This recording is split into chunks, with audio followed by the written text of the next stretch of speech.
David Fahrenthold, who won the Pulitzer Prize. David Fahrenthold.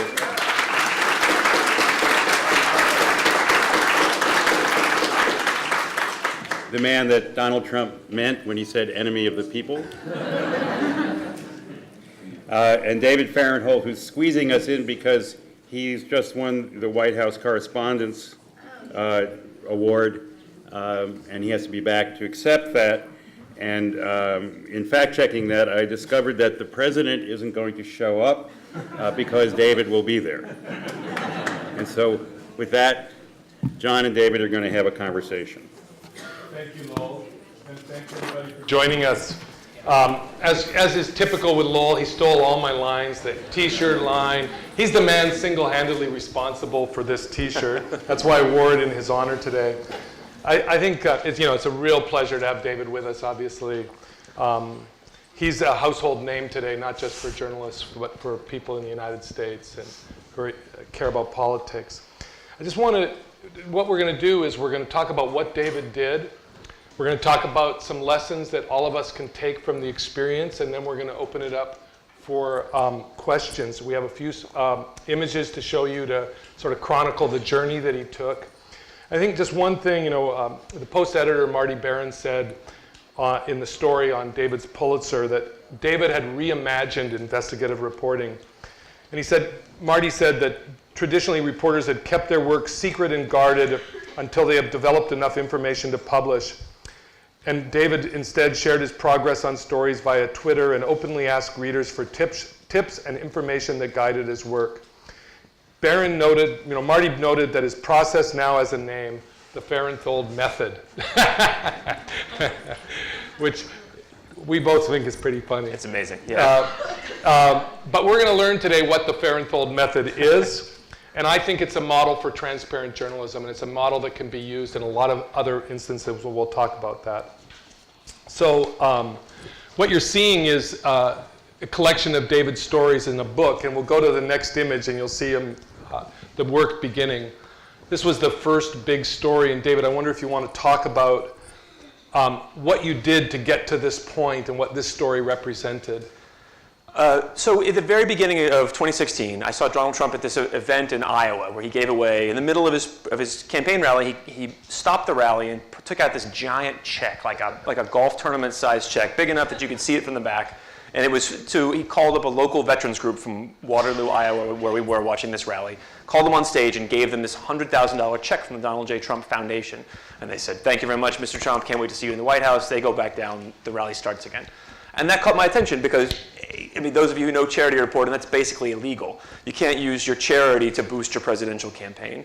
But it also got me started on what I thought was a simple question. So Trump had said in the beginning of January, or end of January, he had this big fundraiser, televised fundraiser when he was skipping a Republican debate. And he said he'd raise $6 million for veterans, including $1 million out of his own pocket. And that's what this giveaway, this $100,000, was part of. And so I'd seen him do enough rallies. I'd seen him give away about $1 million worth of these big checks at rallies. But then he stopped. He stopped giving away the big checks. So the question was, what happened to the rest of the money? There's 5 million, maybe a 4-something million out there that I can't account for. And I thought, this will take a couple of days. I'll just call them. They'll tell me where the money went. Because I was still in this world where I couldn't imagine somebody stiffing veterans in the middle of a presidential campaign. So I called the Trump campaign, and they wouldn't help me. I could account, so I called all these different veterans groups that Trump had mentioned. I pushed that question as far as I could with the means that I knew how to use, sort of traditional reporting methods, calling everybody associated with the story, asking them for thoughts and help. And I got to this point where in the beginning of March, so after about a month of reporting, I could account for about $3 million of the $6 million, about half of the money. And I just couldn't find any more. And so I was stuck. I felt like I'd done as much as I knew how to do. And that was sort of the beginning of me trying to look for some way around the Trump stonewall. And so we'll show the next image is what became the famous notebook. And Dave, we were talking, he's the notebook guy. and if you look at the next image, shows a detail of that notebook. And I think it's really an important detail because this became an image that was attached to you. And who was the notebook for, readers or you? It was for readers. So at this point in the story, we had gone through the sort of slice of the story that was about veterans. Those of you who remember, Corey Lewandowski called and lied to me and said that Trump had given away the $1 million. He really hadn't. It was only after I made a Twitter search to try to find anybody who'd gotten some of that $1 million that Trump admitted that it had been a lie, and he only gave the money later, after I asked, then he gave the $1 million away. So then Marty Barron, the editor of the Post, said, if he's willing basically to try to stiff veterans in the middle of a presidential campaign, which is, as y'all know, the brightest spotlight we have in American journalism, if he's trying to wiggle out of this commitment with that kind of spotlight on him, what was he doing before when no one was looking, when he was just some rich guy? So that's what started this. We tried to catalog all the times that Trump had made promises in public to give money away. I'm going to give away the proceeds of the Art of the Deal, the proceeds of The Celebrity Apprentice, the proceeds of Trump University. Even he rented a tent to Muammar Gaddafi one time. He said he was going to give the money he made off Gaddafi to charity. So it was a big tent. And so that became, let's try to, in the same mode, let me try to prove Trump right. I'm never going to be able to call every charity in America and never prove him 100% wrong, so let me try to prove him right. I'm going to make this search where I'm going to try to find some of the money Donald Trump gave away. He's been giving away these millions of dollars. I can find it. So I started with a list of the charities I thought were most likely to have gotten money from Trump. Because he wouldn't help me, it was guesswork. So charities that he had said nice things about in the past, charities that had rented the ballroom from him at Mar-a-Lago. He had a thing called the Donald J. Trump Foundation, which was full of other people's money. Charities he'd given that thing's money to, so maybe he'd given his own money too. It was my best guess that if he was going to give cash away, who was most likely to get it? So as I'm doing this search, I'm looking for a way to bring readers in and to make my futility look interesting, right? I'm calling all these charities and they're telling me, no, we've never got any money from Donald Trump. So that was the idea behind the notebook. So I had, for those of you who are appalled by this record keeping, I had a Google Doc that listed all these things that was searchable and that I couldn't just spill coffee on and ruin. But the notebook was great because it was two things. You could see a lot. You can give a lot of information in one tweet if you take a picture of a notebook. So I tried to use different colored ink on the right. So everyone that said never, which was the predominant answer, Trump had never given them any money, that's black. So you can see how much black ink there is on the right side of the page and just sort of see at a glance what I found. But also I'm interested in there's so much Trump news. I mean, there is now, but there was then too. Every day there's some crazy new Trump controversy, and that's part of his approach, is that nobody can follow a thread because every day there's too much going on.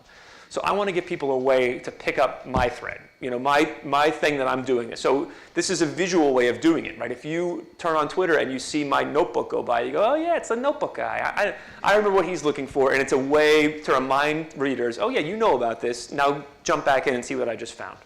And this is a time when you started to become a character in the story, right? And the idea that futility is interesting because it was about you and your journey. Right. And that was new for you and new for the Post. It was. I mean, this is not something I'd ever done before. I don't think anybody had ever tried before. I mean, without social media, I mean, you all know the answer to this. You would have just made a bunch of phone calls and not found anything, and that would end up that hours and hours of work would have ended up as one line in your story. This reporter called 800 charities and nobody responded. And this is a way to let people follow along, but also because I'm trying to communicate to people that I'm trying to tell Trump's side of the story. And so I want to show how open I am to new information. Trump won't help me, like you can. If you know Donald Trump gave your charity $1 million, you tell me, I'll put it on this list. Just as an aside, one of the interesting parts of this was there was a guy, a Trump fan, Michael Caputo. I always get him and Mark Caputo, who's a reporter. Michael Caputo is a guy in Florida. He's a big Trump supporter. So one day after I'm doing this, he starts attacking me on Twitter, not like in public, saying, I know a charity that Donald Trump gave to, but I'm not going to tell you because you'd never call them. You wouldn't report it accurately. And so my answer was like, great, this is wonderful news, and tell us more. I've been dying to find a charity Donald Trump gave to. Tell me more. No, and he was cursing at me and everything. So finally we got to the point where I said, like, okay, I'm going to guess a letter. Is there an M in your charity? Is there an R in your charity? And so, but finally he coughed up the name. And it turned out to be a charity I'd called like 2 months earlier. Trump had never given them any money. If he had looked at the list that we posted online, he would have seen that. Anyway. But I'm not going to get mad at him even then. I'm trying to show people who are watching, look, this is how interested I am in hearing from people who will tell me Trump's side. So I say, well, thank you, Michael. It turns out that this charity, I already called them. It's a sort of a dead end, but you've done more than the Trump campaign has. You've told me more. You've told me one charity to call. So thank you. And finally, this broke him. He sent me a DM after that, and he was like, "You're a horrible person. I hate you," because he wanted to fight. And I didn't give him a fight, So it was useful to have that kind of persona where people knew this is a guy who's open to everybody. Well, I mean, what was so fascinating about that is that you were actually, a lot of your work never appeared on the Post site or in a Post publication, which was really also something new for the Post and new for you. You were operating in a much wider universe. That's very true. I mean, a lot of the tweets, and the sort of smaller discoveries were things that never got written up, when it never appeared in the print paper, never appeared on the website. But that was useful for the things that did appear in the print paper. I mean, there were some times when I thought I had found a tidbit that was so lame and so unexplainable that I would just put it out on Twitter and be done with it. And it turned out not to be the end of something, but the beginning of something. Just to give you one example of this. I got the tax returns from the Donald J. Trump Foundation from the late 80s. And so it lists all the individual gifts the Trump Foundation has given back when Trump had just started it. And one of the gifts was a $7 grant to the Boy Scouts. $7. So that's weird. There's a story there, but I don't know what it is. And I called the Boy Scouts. They wouldn't talk to me. Called Trump. He wouldn't talk to me. It's such a little amount of money. It's so long ago. I just figured, well, this is impossible. This is an unknowable thing. But I'm just going to put it on Twitter, and that'll be the end of it. So I put it on Twitter as I'm leaving to go home one day. And as I'm like driving home, it was this amazing thing on Twitter. You could watch it like it was like it's like a spy movie where like the supercomputer is working through all the possible permutations of a problem. People were like, okay, well, and I hadn't even asked for help. I just said, look at this weird thing. So readers decide, well, maybe the Boy Scouts sold popcorn, this like kind of crappy tinned popcorn. How much did popcorn cost in 1989? And the popcorn company is on Twitter, so they at Trails End Popcorn. How much did popcorn cost?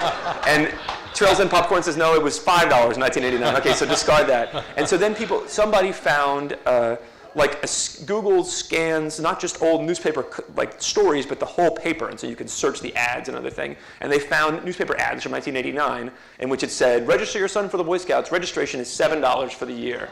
So the year Donald J. Trump Jr. turned 11, a man with billions of dollars supposedly spent his charity's money to pay for his son's registration in the Boy Scouts.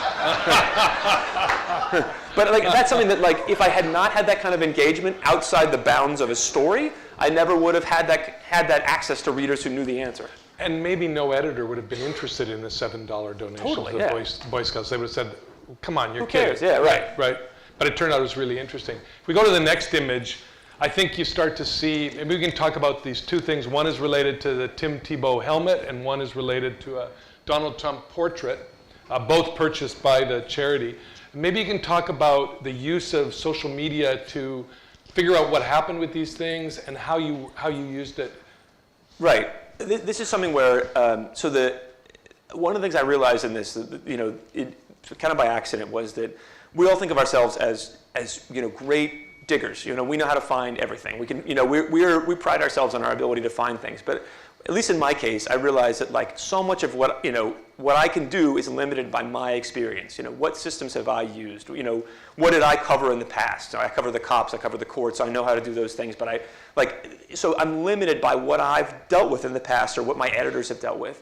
And if you reach out to readers, a lot of them have context and ideas and information that you don't have, that you don't even know you don't know. So this is a great example of that. So the image on your right is this picture of Donald Trump, portrait of Donald Trump. So it started with an anonymous tip. This was the old school part of it. A person from the 561 area code, which is Palm Beach, just called me out of the blue and said, Google Javi Art Trump, H-A-V-I Art Trump. And y'all know, normally that just takes you to some site about aliens or something. That kind of tip is not normally doesn't normally pan out, but in this case it did. That guy on the right, or on your right, is Javi. He's a painter in Palm Beach, and he painted a portrait of Donald Trump that Trump bought for $10,000 in 2014 with money from the Trump Foundation. So, which again, you can't use your money in your charity to buy pictures of yourself. And so.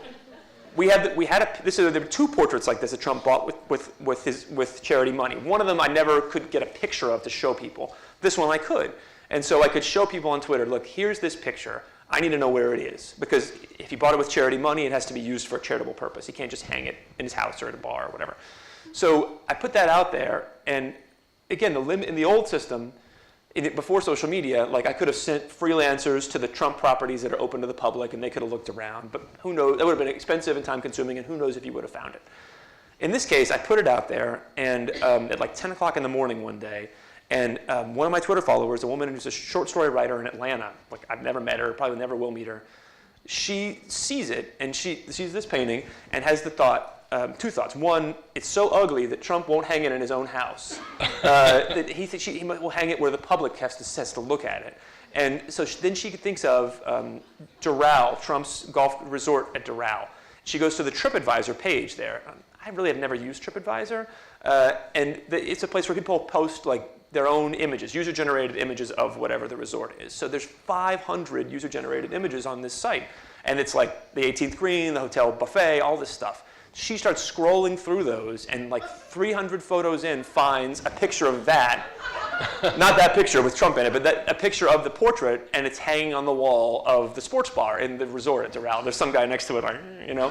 And so that picture is dated like February 2016. Okay, so now we know at least where it was.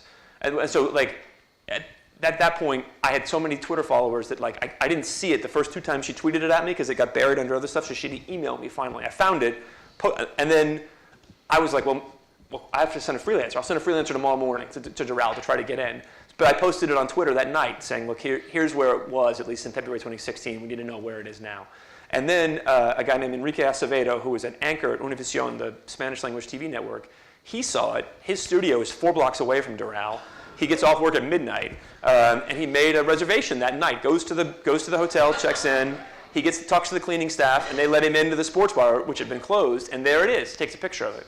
So like 14 hours into from one to the other. And I had almost nothing to do with it. Like I played very little role in this. So, we talked about, okay, so you played very little role, but then you had to decide whether you believed him and trust. What about the trust in social media, and how did you do that? Well, in this particular case, if he had not been a working journalist himself, I think I would have sent a freelancer anyway before I wrote the story. But one of the things about this is I always wanted to make sure that I was the filter between, I got all these wonderful tips from social media, but I wanted to be the filter between it coming in and me putting it out as content that is part of the story.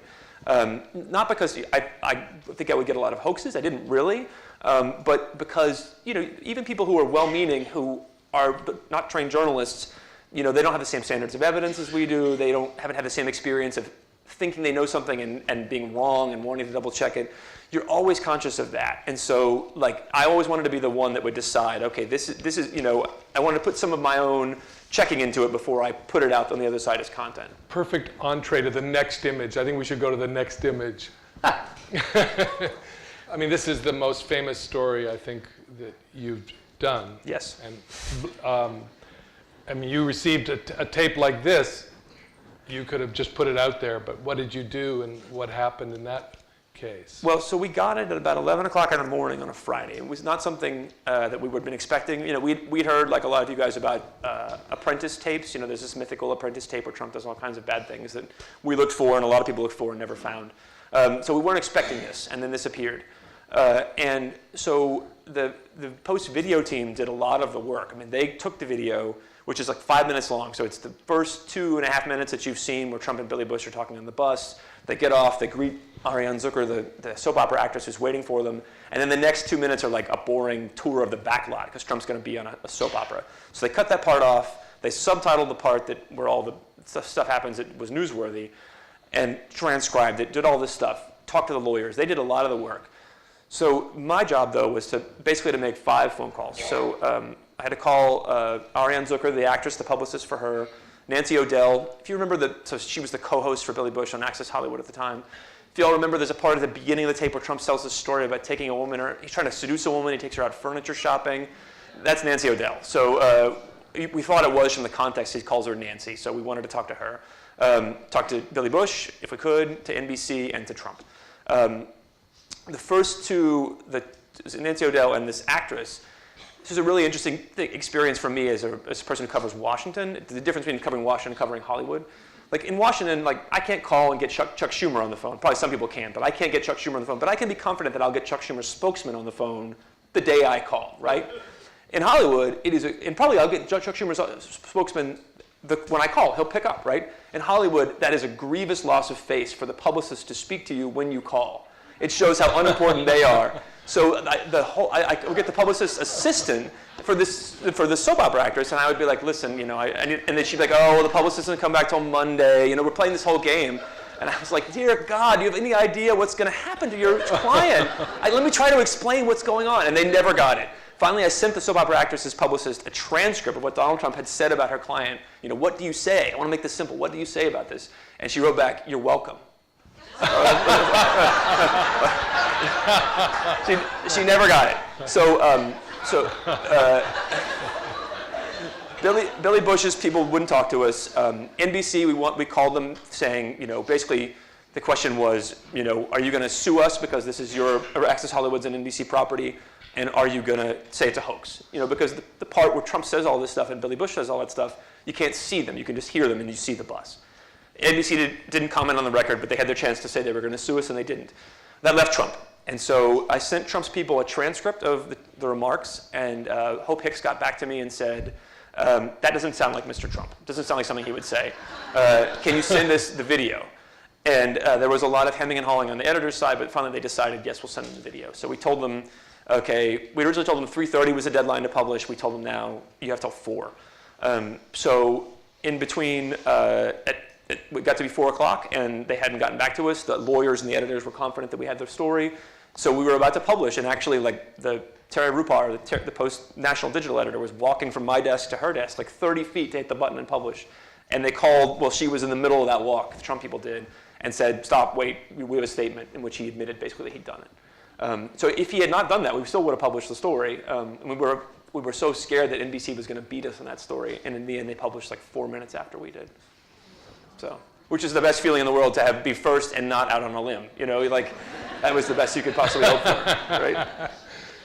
So before we go to questions, and we have to move along very quickly. You're at a journalism school, you're at a journalism event. Lessons from what you've learned from the past year in terms of what you would tell journalism students about how to operate in today's world.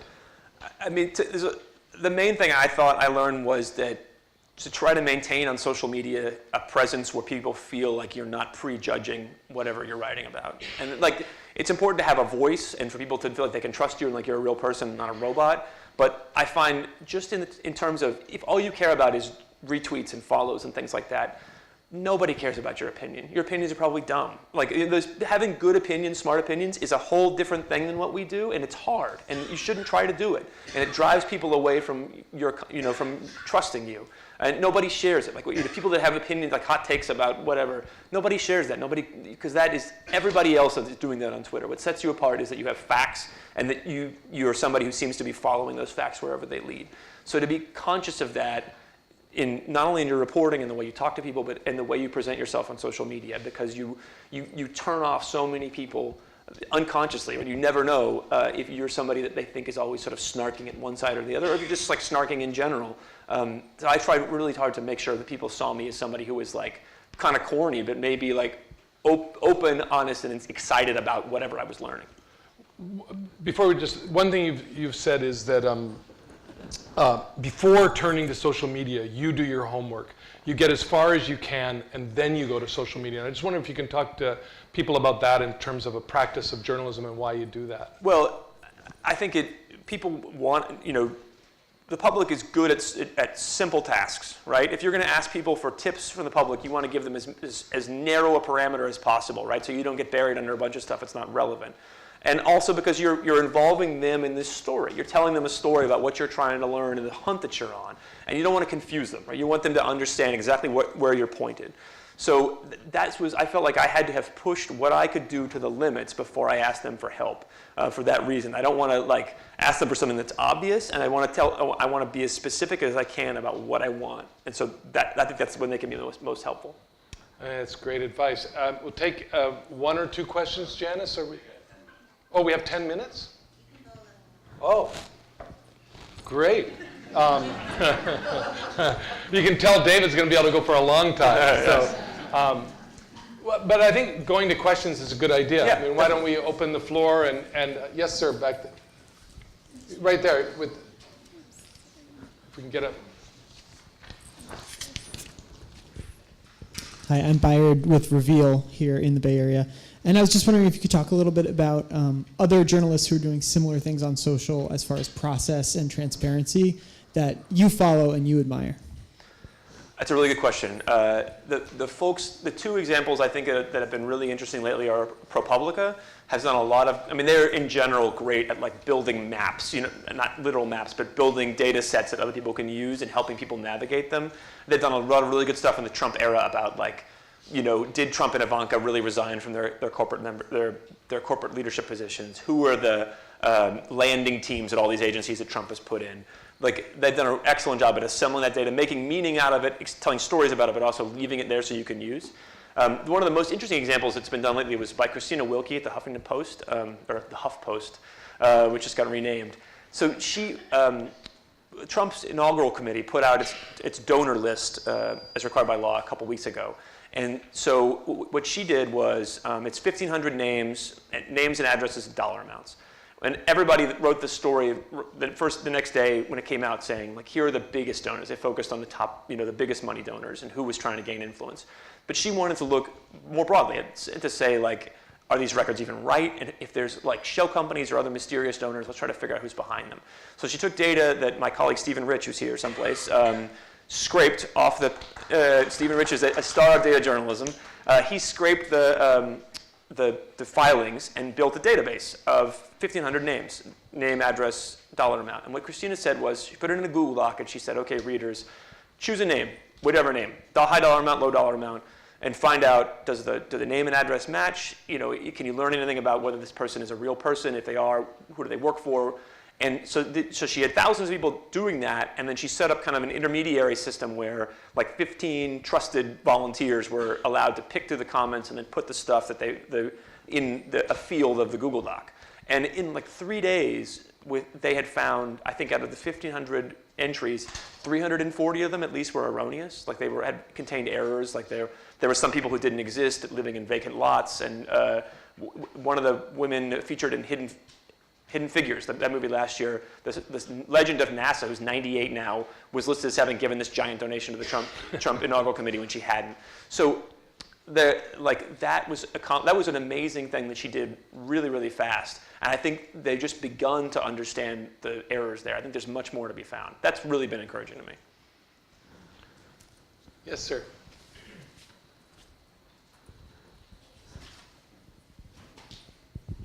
Hi, I'm Alan Zarembo from the Los Angeles Times.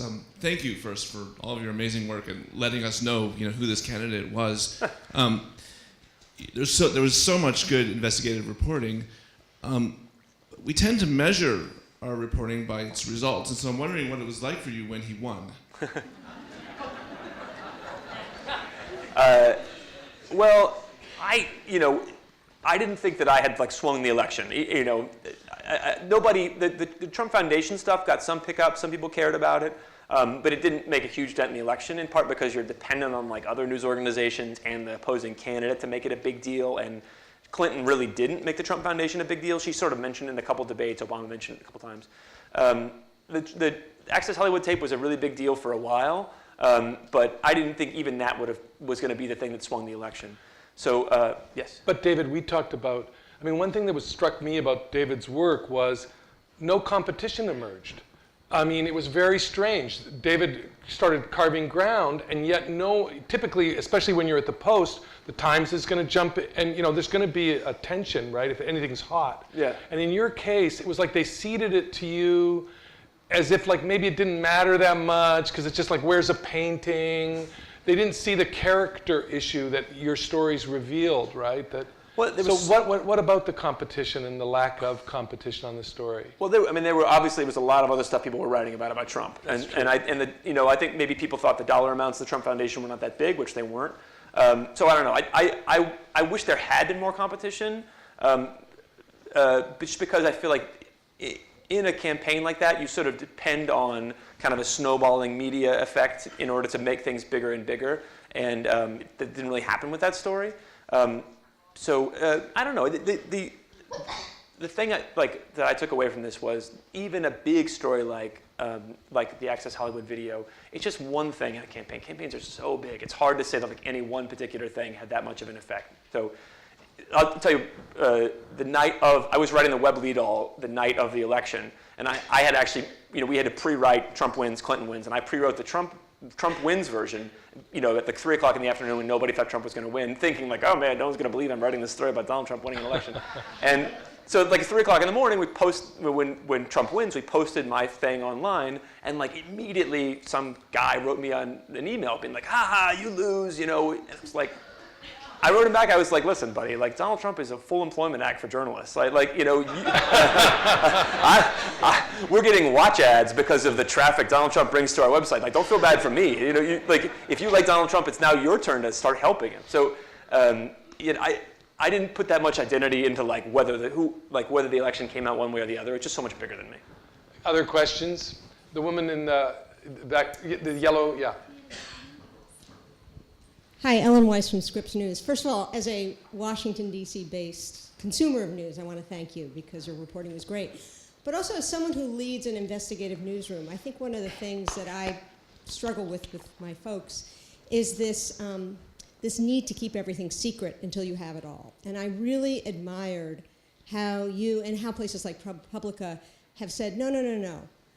Keeping it secret until the last minute isn't necessarily the best way to approach our reporting. Like that to me was a great thing. And I wanted to just hear you talk a little bit about how that felt, how the investigative reporters around you, how they responded to it, because it's not the instinct of investigative reporters to share their reporting. It sort of gets to your issue of competition, but there's always this fear of, oh, they're going to steal my story now. Well, I was lucky with that story in some ways in that none of it was secret. These were all, the charities that I called was all on the record. And I felt like there was not a situation where I was putting out something that I didn't know for sure was true. It was just, I wasn't sure what it all added up. But every building block, it was okay to put it out there. No one's going to sue me for libel. So it can't be applied to every story. But I think readers, I was struck by how much readers really liked that. Really liked seeing the process, being part of the hunt. I mean, you see that even in some of these podcasts where people enjoy being part of the thing that we love about our jobs. They like to be part of the hunt and sort of following clues and figuring out what the right answer is. So I thought it was fun it obviously brought in a lot of great information, but people just seemed to really enjoy it, and the audience at the end was higher because people had been part of that search. Even posting my questions on Twitter, I was really surprised at how much people reacted to that. So the Trump people, when I'd send them questions before a story, generally just didn't respond at all. They didn't say no comment, they just didn't respond. And so then I had this experience once where they didn't respond to some questions and then let the story come out and gave the answers that I had asked for to CNN, so CNN could have me on and surprise me and make me look bad that I hadn't asked these questions, which I learned later was a tactic that Trump often did with the Daily News and the Post in New York, where one would write a story and he'd take the answers he should have given to that one and give them to the other one so that one could zats the first one for not having an incomplete story. And so as a result, I started posting my questions online. Here's Trump didn't answer my questions, but instead of just writing the line in the story, Donald Trump did not respond to requests for comment, here's the 15 or 100 questions or whatever I asked them. People love that. I got so many retweets and responses from people just for asking questions. So I think people like to see that, and maybe more than we think, it's not intuitive what questions you would have asked. So anyway, I think it helped me, but it also, I think, brought people really into the process in a way that readers really enjoyed. So I encourage people to do it if you can, right? You can't be like, John Temple, is he in the mafia? Send in your answers. It doesn't work with every story. But you did, yes. Okay. Thank you. Thank you, David. Thank you. Whoa. That was great. Thanks for having me. Thanks for readjusting.